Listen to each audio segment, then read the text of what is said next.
আম্মা, আম্মা, আম্মা তুমি বাসায় ছিলে না? বাসায় খুব খালি খালি লাগতেছিল। আম্মা জানো, তুমি যে বাসায় ছিলে না, বাসায় যে কি অবস্থা হয়েছিল, কঠিন অবস্থা হয়েছিল আম্মা।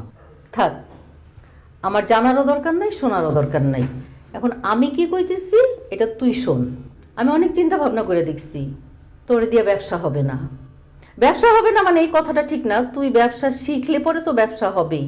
তুই তো আমার ছোট ছেলে, আমি তোরে অনেক আদর করছি এবং অনেক বিশ্বাস করেই চাবির গোছা তোর হাতে বুঝাই দিছি, ব্যবসা তোর হাতে তুইলা দিছি। আচ্ছা তুই নিজেই বল, মানে ব্যবসার আজকের কি অবস্থা? আম্মা, কেউ কি একদিনে ব্যবসা শিখছে? একদিনে সম্ভব?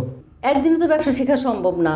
তুই যদি প্রত্যেকদিন বদরুলের সাথে বসতি দোকানে, তাহলে তুই এতদিন ব্যবসা শিখে ফেলতি।